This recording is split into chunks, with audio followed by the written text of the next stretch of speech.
Nhasi tabuda takananga kumakoni south. Kubva paNyazura kuya panapa it's 25 kilometers. Panapa patiri pachinzi Mutungagore. Aiwa, tida kutendai mhuri yeZimbabwe nekuda kwesapoti yese yamunotipa pano paSaint TV, basa richienda mberi.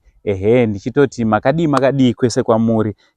So dambudziko kana richinge rawira umwe wedu, idambudziko rinenge ratotiwira tese semhuri yeZimbabwe.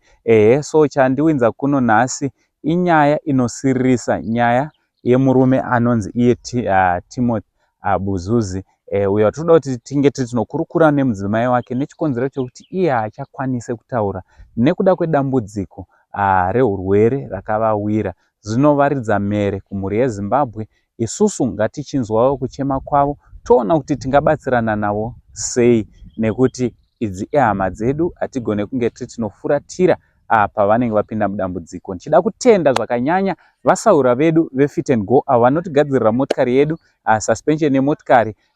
Kana muchida kugadzirawo suspension yakasimba inoita kuti musvike kupi nekupi munhu akasununguka wabata panhamba dziri pascreen. Aiwa, handei tinonzwa nyaya yemurume anonzi iye Timothy Buzuzu, tichinzwa nekukurukura nemudzimai wake. Makadii mhuri yeZimbabwe? Ini ndinoitwa Florence Buzuzi, Mai Buzuzi. Uyo ari pasaidi pangu anonzi Timothy Buzuzi, ariye murume wangu.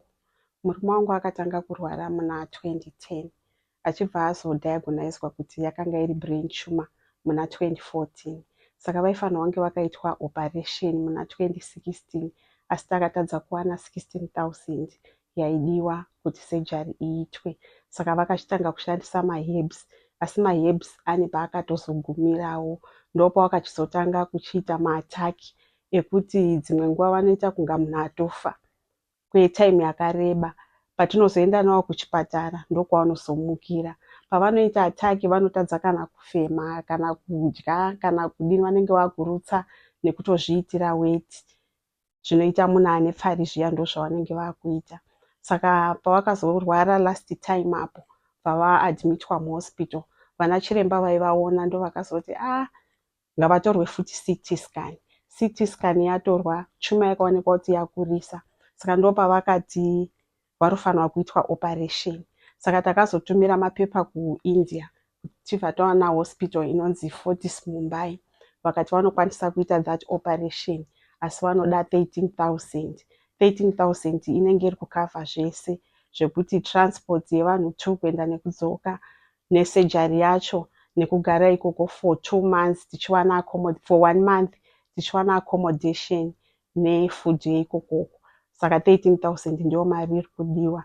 Kutaura kunoku murume wangu haachatoendi kubasa nenyaya yebrain tumor, nekuti maziso ake haachaoni zvakanaka, voice chairo harichabudi, ratsikirirwa nethat tumor. Kunzwa havachanzwi zvakanaka, kufamba chaiko havachatofambi, vakutoshandisa wheelchair. Kana kutobva pamubhedha kuti vafambe, kutobatirana toisa pawheelchair kuti vaone kubatsirikana. Ndiro dambudziko randinaro mhuri yeZimbabwe. Chikafu nemishonga zvese zviri kubva zvandiomera, nekuti mishonga yavanomwa vane rimwe tablet ravanotenga rinonzi dexamethasone, rinoita $6 re1 day. Saka kuti ndizotenge inopedza mwedzi pari kubva pandiomera. Chikafu chacho takuita chekushupikira kuti todyei pano, plus vana kuchikoro chaiko vambomira nekuti mafiza acho takatarisana neurwere hwababa zviri kubva zvatiomera. Saka ndiri kukumbirawo rubatsiro mhuri yeZimbabwe. Alright. So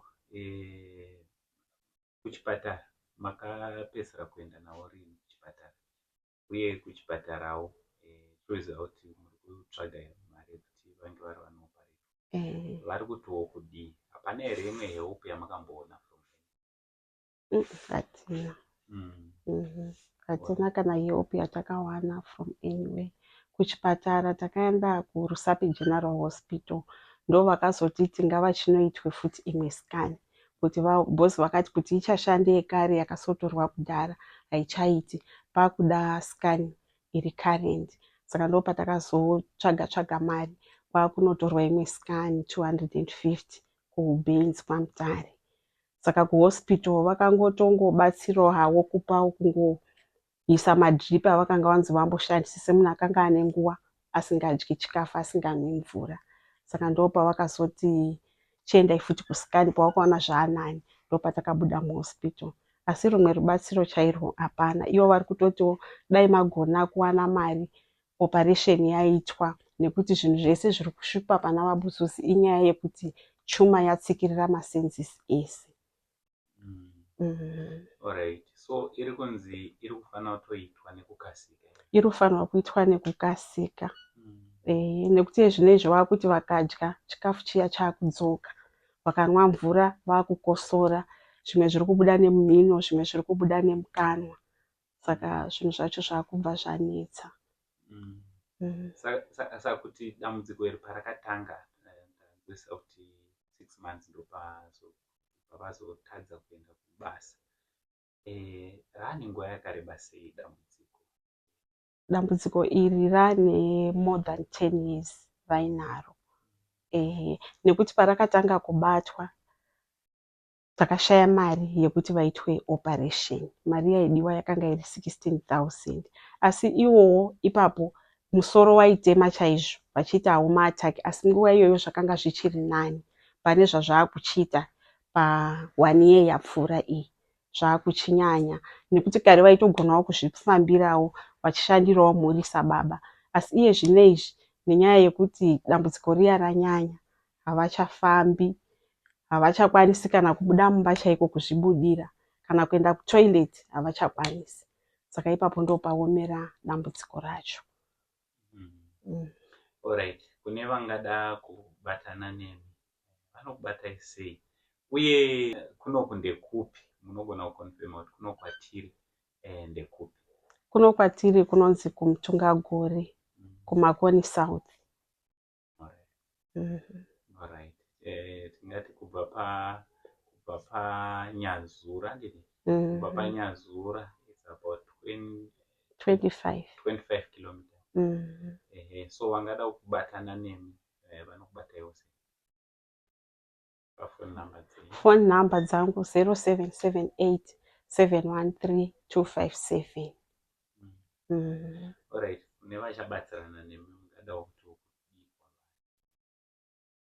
mukandibatsira ndingafara chaizvo. Ndinotenda kuti kana mandibatsirawo pamwe upenyu hwedu huchadzoka pawakanga huri kare, nekuzofara ndichionawo murume wangu achikwanisa kuzvienderawo kutoilet hako chaiko. Ewa, tinotenda muri yeZimbabwe ichabatsirana nesu. Kuna vose vachabatsira tichiti God bless you. From Uncle Saint neSaint TV crew for now tichiti it's much love and God bless.